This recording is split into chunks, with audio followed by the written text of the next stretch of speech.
In today's episode, Anne asks, would you mind sharing a social media strategy tip that advanced marketers could use to improve their clients' results? Advanced is a relative term. The challenge about asking for advanced tips is it really depends on what you mean by advanced. But sure, let's do something that is a little more advanced than the average marketer is probably going to be doing. Here's the thing with agencies, with social media, and with results. Very, very, very few clients and agencies are really clear on the results that they're trying to achieve on behalf of a client. And if you are not clear about that and you don't have any way of measuring it, then you're going to produce results and strategies and tactics that are effectively meaningless, that they're at best cranking out vanity metrics. And you have no mathematical proof that the thing that you're doing has any impact on the business. So the prerequisite to this tip is that you've got to have things like solid web analytics in place with goals and goal values that are connected to the business, that have meaning.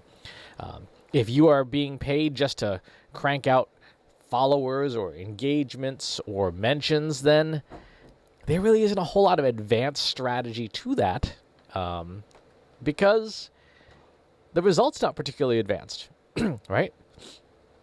Where things get advanced is when you start connecting your social media results to actual business results and being able to demonstrate, yes, this thing that we're doing actually matters.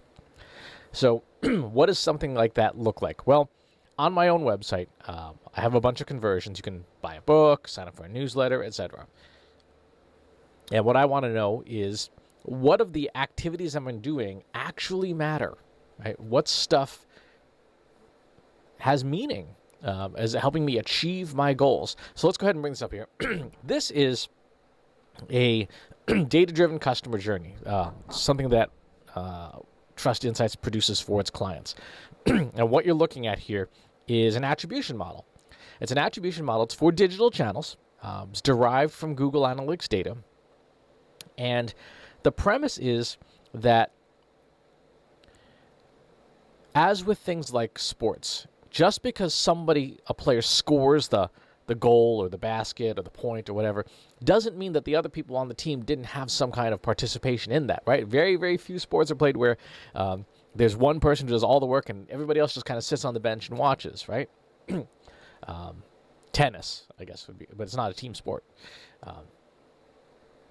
So like basketball, hockey, American football, European football, all these have all these players on the field.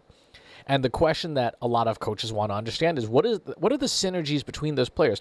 Is there somebody who's a really good, has got really good passing game in basketball and can get the ball to the person who can shoot?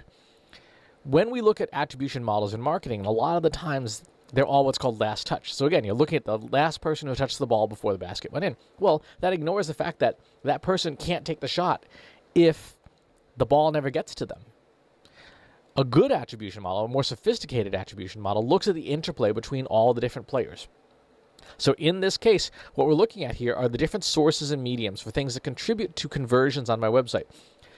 And it may not be the last thing somebody did. In fact, it probably is not the last thing somebody did a good amount of the time, but it played such a pivotal role, any one of these things listed on this chart, that it helped along a conversion. And that helps us better set things like budgets and resources. So when I look at this, I've color-coded it here by things like social media or referral traffic, etc. And we see that that magenta, I guess it's magenta color, Twitter, about line 6, is responsible for 2.1% of the conversions on my website, right? Now, keep in mind, I post on stuff like LinkedIn and Facebook and Pinterest and all these different websites frequently, right? But Twitter here is the one that's generating traffic and conversions. Facebook is way down towards the bottom here. You can see it's like 5th from the bottom is Facebook. And YouTube is kind of in the middle of the pack. So at least I'm doing something right with YouTube with these videos. But it's still not generating the same kind of results that Twitter is. So for me, when I'm talking about my social media strategy that generates results, all I have to do is look at this chart and go, now I know what's generating conversions for me. Now here's the question. and this is where your strategy goes up a level. You see the results in a chart like this. Now the question is, how does that match with the effort and the resources you're putting into it? If Twitter is my number 6 performing channel, but is number 3 in terms of consuming budget, there's a problem, right?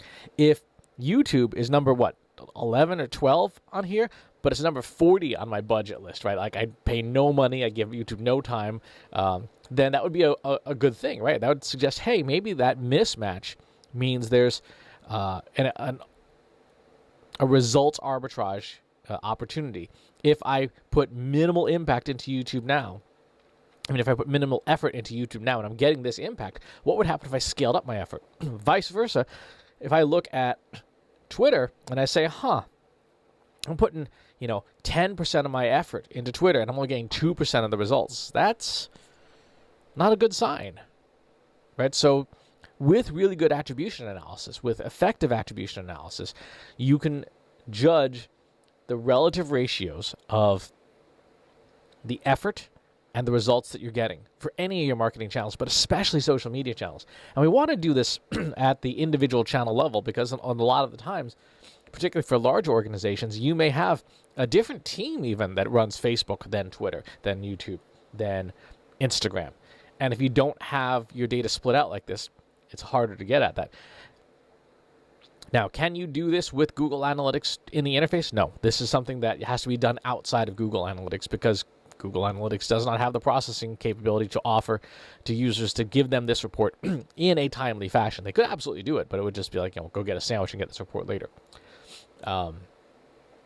And so that's what makes this advanced, is you need to write code to talk to the Google Analytics API to get the data out to run this analysis, unless you're using the new Google Analytics 4, in which case you should be talking to your BigQuery database to get the same information out. But that's what makes it advanced.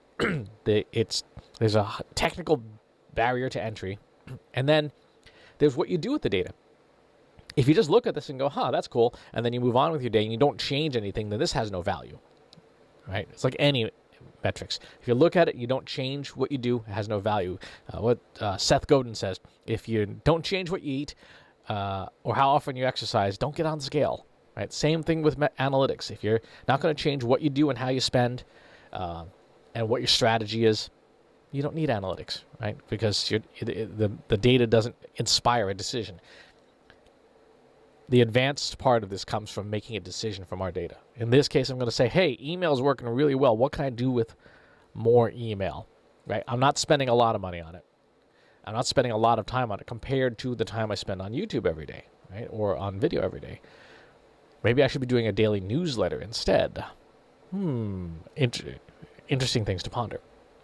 So that's an advanced social media strategy tip for the advanced marketer. Now, if you're not at this point yet in terms of being able to create these reports, hey, hit me up.